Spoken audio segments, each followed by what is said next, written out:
Hello जी, जय बद्री विशाल, सत श्री अकाल, नमस्ते, प्रणाम आप सभी को। मैं अवंतिका आप सभी का स्वागत करती हूँ अपने एक नए ब्लॉग में। और आज के ब्लॉग की शुरुआत हो रही है सुबह के 8:30 बजे से। और आज मैं हो गई हूँ तैयार क्योंकि मुझे जाना है बद्रीनाथ और हमारा नाश्ता वगैरह भी हो गया है।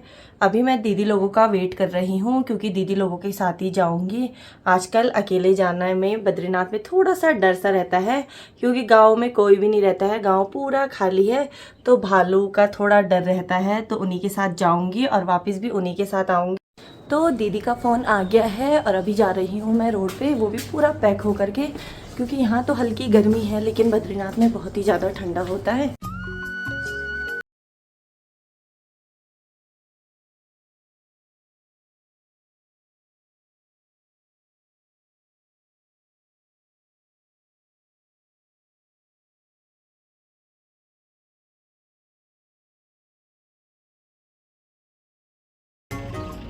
तो यहाँ पे अक्षु भी आ गया है और हम इसी के साथ जा रहे हैं बद्रीनाथ। लोग आ गए हैं रोड पे और अक्षु गाड़ी स्टार्ट कर रहा है। और परसों जो हमारे गांव में इतनी आंधी तूफान हुई थी, उसके बाद यहाँ पे एक पेड़ था चूली का, वो भी टूट चुका है और यहाँ नीचे गिरा है कहीं। ये बहुत ही बड़ा पेड़ था, ये यहाँ भी है।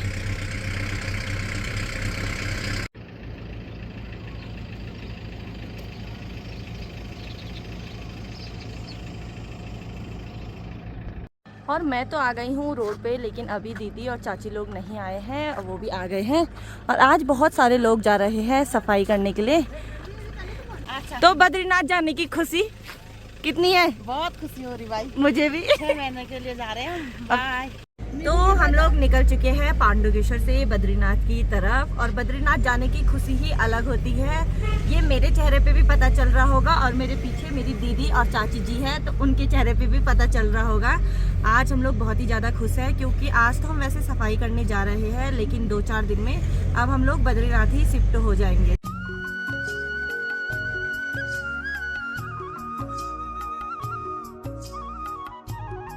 तो यहाँ की रोड भी बहुत अच्छी कर दी है।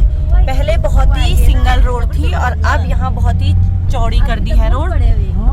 तो इस बारी बद्रीनाथ में जो भी यात्री आएंगे उनको रास्ते में दिक्कत बहुत ही कम होगी। और यहाँ पे नया पुल भी काफी हद तक तैयार हो चुका है।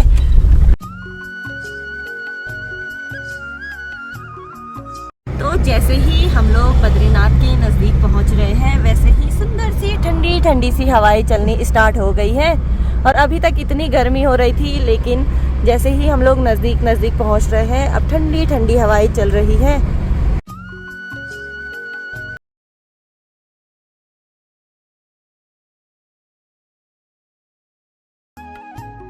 तो हम लोग पहुंच चुके हैं हनुमान चट्टी पे, भगवान बजरंगबली जी के मंदिर पे। और यहाँ भी सभी लोग अपने अपने काम में जुट रखे हैं क्योंकि इधर भी रोड के अगल बगल में दुकान लगती है।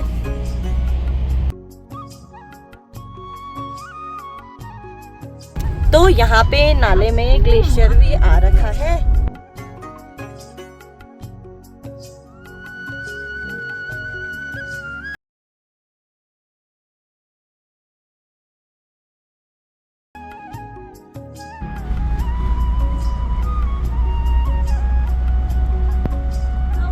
बस अब हम लोग पहुंचने वाले हैं बद्रीनाथ। सभी दर्शन कर लीजिए।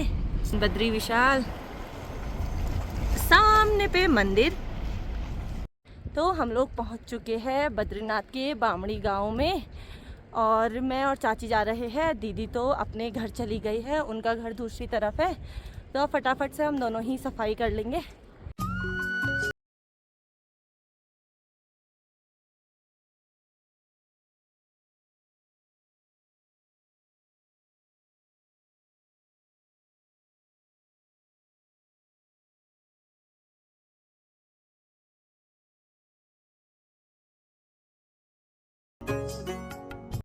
तो हम लोग पहुंच चुके हैं घर पे और पूरे 6 महीने से घर बंद था, तो फटाफट से खोल लेती हूँ। तो यहाँ पे चाची जी ने तो खोल दिया है दरवाज़ा और अंदर की हालत देखते हैं। तो यहाँ तो ठीक है, क्योंकि अब्बू भी आया था तो थोड़ी बहुत सफाई उसने भी करी है और अब थोड़ी बहुत सफाई चाची करेगी ना चाची। मैं सबसे पहले पानी चेक करके आती हूँ, ठीक है। और मेरे घर से मंदिर ज़्यादा नहीं, बस थोड़ा सा ही दूर है तो मंदिर। और अभी भगवान बद्री विशाल जी के कपाट तो खुले नहीं हैं, तो मंदिर के आसपास बहुत कम लोग हैं। बाकी वही लोग हैं जो नदी के आसपास काम कर रहे हैं, यानी कि वर्कर। तो अभी मुझे यहाँ पूरी अच्छी तरीके से साफ़ करना है। पहले सारे ही गद्दे गुद्दे बाहर फेंक देती हूँ, फिर पूरे ही घर पे लिपाई कर दूँगी। तो पूरे गांव में पानी आ नहीं रहा है और अभी मैं जा रही हूँ उर्वशी माता के मंदिर में, क्योंकि इस पहाड़ के पीछे है उर्वशी ताल और वो पानी निकलता है उर्वशी मंदिर पे। तो देखते हैं, शायद आ रहा है पानी, क्योंकि वहाँ पे कोई जा भी रखा है। तो हम पहुँच चुके हैं उर्वशी मंदिर पे और यहाँ पे भाभी जी धो रही है बर्तन। पानी आ रहा है इसका मतलब। तो ये है उर्वशी मंदिर, जिसे उर्वशी रौतेला ने बताया था कि उर्वशी मंदिर उर्वशी रौतेला के लिए बना है, लेकिन ये गलत बात है। ऐसा बिल्कुल भी नहीं है। जब भगवान बद्री विशाल बद्री नारायण यानी कि बद्रीनाथ में तपस्या कर रहे थे तो इंद्र भगवान को लगा था कि शायद भगवान जी बद्री विशाल भगवान जी स्वर्ग के लिए तपस्या कर रहे हैं। तो इंद्र भगवान ने स्वर्ग से बहुत सारी अप्सराओं को भेजा था भगवान बद्री विशाल जी की तपस्या को भंग करने के लिए। लेकिन भगवान बद्री विशाल जी ने फिर अपनी जांग से एक बहुत ही अप्सराओं में से मतलब बहुत ही सुंदर अप्सरा को अपनी जांग से पैदा करा था, तो वही है उर्वशी माता। तो उर्वशी रौतेला जी ने बहुत ही गलत बात बताई थी आप सभी लोगों को। तो यहाँ पे मैंने मिट्टी को भिगाने के लिए रख दिया है और अब मैं फटाफट से इधर खाली कर देती हूँ सभी जगह, क्योंकि उसके बाद मुझे यहाँ पूरी लिपाई करनी है चारों तरफ।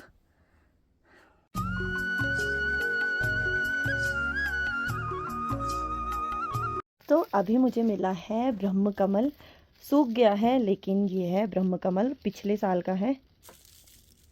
तो मैंने और चाची जी ने पूरी सफाई कर ली है और अब हम लोग आ गए हैं कूड़े को फेंकने के लिए और इसे जला देंगे, क्योंकि ये बस ये घास घास वाला है और यहाँ मौसम पूरा ही खराब हो गया है।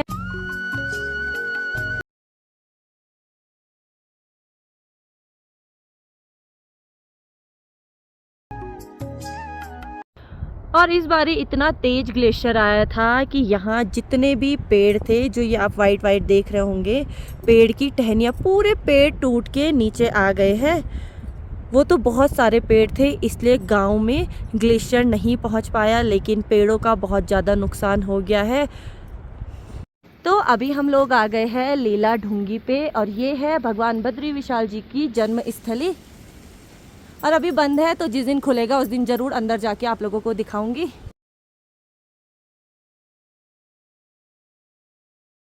ये है ऋषि गंगा और जो केदारनाथ में नदी आती है उसी का आधा पानी बद्रीनाथ में भी आता है और हम लोग इसे कहते हैं ऋषि गंगा। तो ये रास्ता जाता है मंदिर की तरफ और पहले तो हम नहीं जा रहे थे मंदिर में, लेकिन भाभी मिली तो मैंने भाभी को बोला तो चलते हैं, तो भाभी ने हाँ बोल दिया है।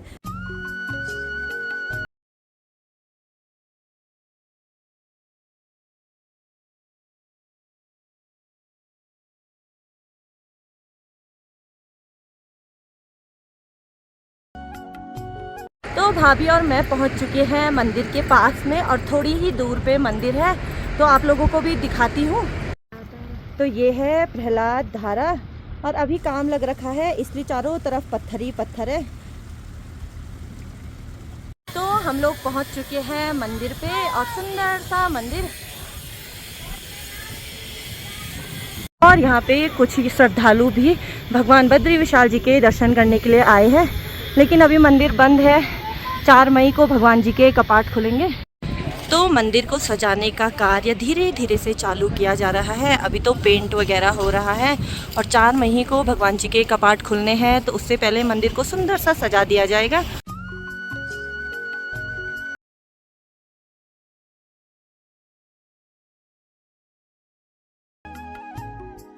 तो बारिश स्टार्ट हो गई है, तो हम लोग भी घर जाने लग गए हैं और भाभी रास्ता भूल गई थी। तो इतने साल से भाभी ने पता नहीं यहाँ क्या करा, रास्ता भूल गई थी, दूसरे रास्ते जाने वाली थी, जो कि रास्ता बंद है। सामने पे है तप्त कुंड। तो जब भी कोई भी श्रद्धालु भगवान जी के दर्शन करने के लिए आते हैं तो सबसे पहले तप्त कुंड में स्नान करते हैं और माना जाता है कि इस कुंड में स्नान करने से कई मतलब जो हमारे चर्म रोग होते हैं वो दूर हो जाते हैं केवल स्नान करने से ही। तो जब भी आप लोग दर्शन करने के लिए आओ तो तप्त कुंड में स्नान जरूर करना।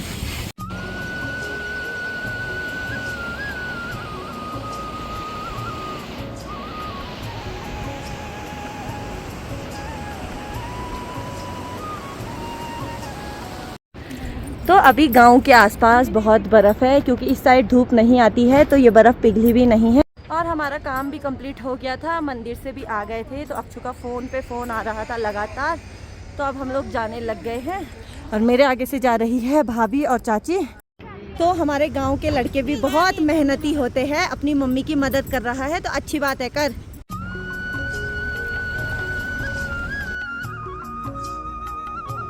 तो हम लोग निकल चुके हैं बद्रीनाथ से पांडुकेश्वर की तरफ। तो बद्रीनाथ से थोड़ा ही हम लोग आगे आए थे और यहाँ पे इतना सारा ग्लेशियर आ रखा है और मुझे भी और भाभी को भी फोटोशूट करना था तो हम लोग रुक गए हैं। और यहाँ इतने सारे फूल भी हो रखे हैं जो कि हम लोग तुलसी की माला पे लगाते हैं। और जैसे ही अब बद्रीनाथ आएंगे तो जंगल भी जाना पड़ता है तुलसी लेने के लिए, और वही तुलसी की माला भगवान बद्री विशाल जी को चढ़ाई जाती है।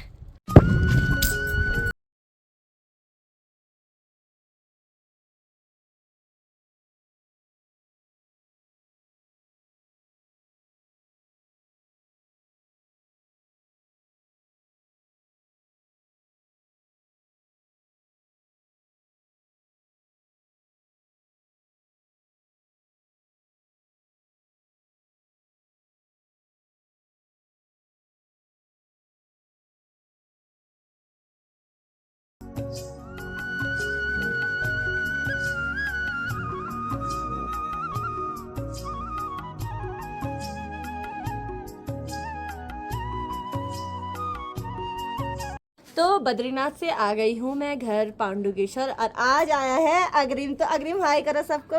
और ये मेरी दीदी मतलब सबसे बड़ी वाली दीदी का छोटा वाला लड़का है, बड़ा वाला लड़का तेजस है और दूसरे नंबर वाला है अग्रिम। और बहुत प्यारा है ये, है ना। और मेरे को सरप्राइज देने के लिए छुप रखा था। तो बद्रीनाथ से घर आते ही थोड़ी देर तो मैंने अग्रिम लोगों से बात करी क्योंकि अग्रिम बहुत दिनों बाद आ रहा है पांडुकेश्वर। और उसके बाद मैं सो गई थी और सोने के बाद मैं अभी थोड़ी देर पहले ही उठी हूँ। खाना भी मम्मी ने बनाया और अभी हम सभी लोगों ने खाना भी खा लिया है। तेजस और अग्रिम भी सो गए हैं तो मैं भी अब सोने की तैयारी करती हूँ क्योंकि आज बहुत ज़्यादा थक गई हूँ। और बद्रीनाथ में इतना ज़्यादा ठंडा हो रहा था कि मेरे को हल्की सी सर्दी भी लग गई है। तो अब मैं आपसे मिलती हूँ एक नए ब्लॉग में, तब तक के लिए जय बद्री विशाल, जय श्री राम, बाय।